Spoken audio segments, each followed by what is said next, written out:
Saya nak beralih pada Dr. Mazhar, sebab bila bercakap tentang malam Al-Qadar, sudah pastinya tidak kita kaitkan dengan iktikaf.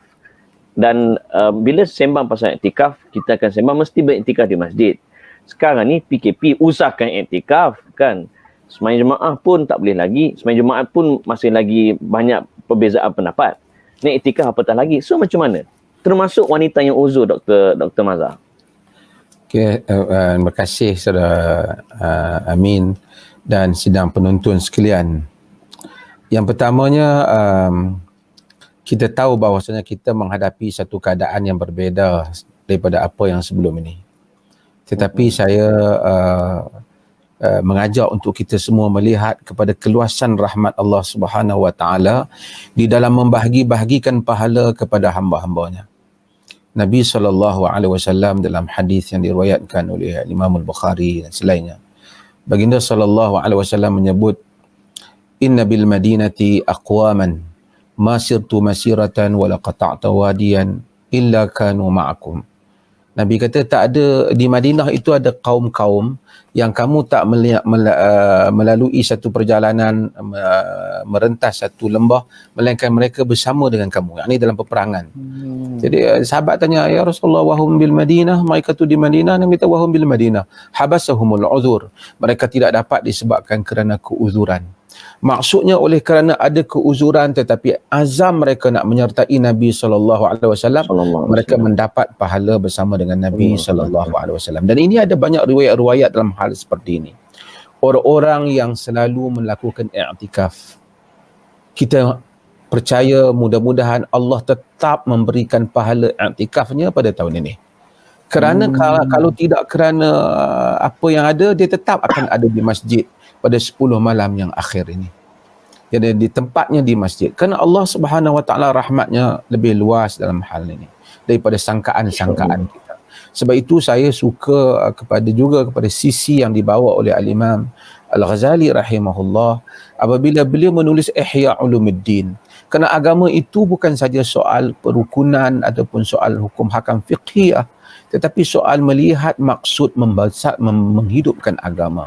Agama itu hidup di dalam diri seseorang. Maka orang-orang yang niatnya untuk membesarkan Allah, niatnya untuk melakukan i'tikaf sepanjang tahun, itulah tabiatnya i'tikaf. InsyaAllah tahun ni pun dia dapat pahala i'tikaf. Cumanya dari segi fiqh, dari segi fiqhnya.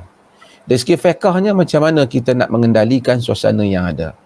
Mungkin itu balik kepada soalan yang saudara Amin sebut. Ya, betul. Para fuqaha menyebut, majoritinya mereka menyebut bahawasanya i'tikaf ni mestilah dibuat di masjid lah. Wala tubashiruhunna wa antum akifuna fil masajid. Jangan kamu menggauli wanita sedangkan kamu beriktikaf di masjid. Walaupun sebahagiannya menasih wala tubashiruhunna fil masajid wa antum akifun, maksudnya, tapi tak apa. Tapi majoritinya iktikaf di masjid. Melainkan di dalam mazhab Abu Hanifah, dia menyatakan wanita boleh iktikaf di Masjidil Bait, iaitu masjid rumah dia, iaitu kawasan yang dia ambil sebagai kawasan ibadat. Maka apabila berlaku keadaan-keadaan yang seperti ini satu keadaan yang baru yang memerlukan satu bukan nak kata terlalu baru, dalam sejarah pernah berlaku hal ini. Tetapi menyebabkan bukan saja wanita tak boleh ke masjid, lelaki pun tak boleh ke masjid. Maka timbul pandangan dan persoalan, boleh tak kalau sekiranya mereka i'tikaf di tempat yang menjadi kelaziman untuk mereka, Masjidil Bait, tempat yang selalu menjadi mihrab sembahyang mereka di rumah.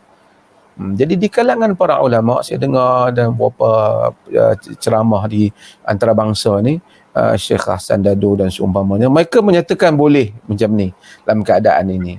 Di kalangan mereka kata tak, kerana mereka kata Nabi SAW dari riwayat Aisyah telah qada i'tikaf dia dalam bulan Syawal sekiranya dia tidak dapat i'tikaf di dalam bulan Ramadan.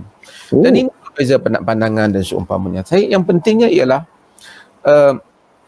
seseorang apabila dia telah menempatkan dirinya di satu tempat hanya semata-mata untuk beribadah kepada Allah Subhanahu Wa Taala.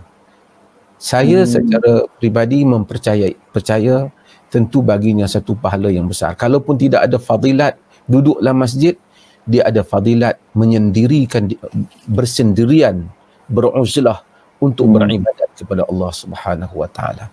Dan itulah saya rasa yang patut kita buatlah, terutama pada waktu malam kan. Bila waktu malam kan kita bersendirian dan beribadat kepada Allah. Saya rasa satu hal, saudara Amin, berhubung dengan menghidupkan malam ini. Alhamdulillah kita bercakap tentang tentang Lailatul Qadar. Tetapi sebenarnya menghidupkan malam ini, kalau kita baca sepanjang ayat dalam Quran, sentiasa mengingatkan kita supaya menghidupkan malam. Kekuatan seorang insan ialah dengan menghidupkan malam. Bukan sahaja pada bulan Ramadan, tetapi sepanjang kehidupannya. Jadikanlah ada bahagian pada waktu setiap malam itu di mana kita bangun untuk berbicara antara kita dengan Tuhan. Tanda dunia ini datang dan kita akan pergi meninggalkannya. Malam menempatkan kerinduan yang begitu dalam hati insan kepada Tuhannya. Orang-orang yang selalu bangun malam akan menghadapi gelombang kehidupannya dengan penuh kekuatan dan keyakinan yang bersandarkan kepada Tuhan Ar-Rahman. Sebab itu di samping kita bercakap tentang malam, tentang Lailatul Qadar, tak patutlah ada orang dah habis dah malam Lailatul Qadar, aku tak mampu lah malam ni. Tak patut. Sepatutnya bukan juga 10 yang akhir. Sepanjang kehidupan kita. Sampai pukul 3, pukul 4, pukul 5, time untuk kita bangun. Takbir dan membesarkan Allah. Sujud, memohon keampunan, memohon pertolongan terhadap perjalanan hidup kita. Ya. Ada ke Dr. Mazhar, sebab saya tengok dalam social media, dalam Instagram, dalam Facebook, bila ada yang share poster amalan-amalan khusus yang perlu kita buat pada malam Al-Qadar, macam selawat berapa kali, kemudian doa, munajat khusus, ada ke begitu kalau kita lihat pada Quran dan nas-nas hadis Nabi SAW? Pada umumnya, seperti mana yang disebut oleh Fadilatul Syekh Dr. Ruzaimi tadi, tentang apa yang Lailatul Qadri khairun min alfi syahr. Lailatul Qadar itu lebih baik pada 1000 bulan. Ini saudara kami mungkin kena betul. Saya 2-3 hari lepas saya dengar satu nasyid menyamai 1000 bulan. Apa? Dia lebih 1000 bulan. Dia sebenarnya bukan menyamai 1000 bulan. Dia khairun min alfi syahr. Nasyid itu kena dibetulkan. Siapa nyanyi saya tak ingat lah. Tak tahu. Saya cari. Tapi dia kata pahalanya menyamai 1000 bulan. Begitulah lebih kurang. Tapi dia bukan menyamai 1000 bulan. Dia khairun min alfi syahr. Dalam hadis pun Nabi sebut khairun min alfi syahr. Dia mesti melebihi 1000 bulan. Maksudnya kalau saya solat 2 rakaat itu melebihi 1000 bulan. Dan kadar melebihi itu seperti mana yang disebut oleh Dr. Ruzaimi tadi, ia tak sama antara satu hamba Allah dengan hamba yang lain, dengan kurniaan Allah terhadap khusyuknya, terhadap kalau katakanlah dia berselawat lebih daripada 1000 bulan. Kalau dia baca Al-Quran lebih daripada 1000 bulan. Ada orang kadang-kadang berfikir kalau aku dah sembahyang Isya dah dapatlah sebahagian. Ya benar kita dapat, tapi bukan mudah untuk kita mendapat kelebihan yang demikian besar. Bahawasanya kalau kita dapat solat 2 rakaat, bagaimana kalau kita dapat solat 4 rakaat? Bagaimana kalau kita dapat baca Quran 2 juzuk pada malam itu? Allah. Ini semua ada seolah-olah Allah Subhanahu Wa Taala nak panggil kita kepadanya dan dia nak bagi pahala pada malam tersebut. Tetapi sebenarnya kita hubungan insan dengan Tuhan ini bukan saja hubungan pahala itu, tetapi hubungan hamba dengan Tuhan itu jauh daripada hubungan mengutip pahala, tapi hubungan kerinduan. Hubungan seorang hamba yang sentiasa sujud kepada Tuhannya dan sentiasa merindui kehidupan. Kita datang pada hari akhirat, pada hari bulan puasa ni kita baca Al-Quran. Bila kita baca Al-Quran, bila kita solat, dan pada selain bulan puasa pun kita baca Quran. Masya Allah, bagaimana Quran bawa kita? Quran dia membawa kita mengembara, Amin.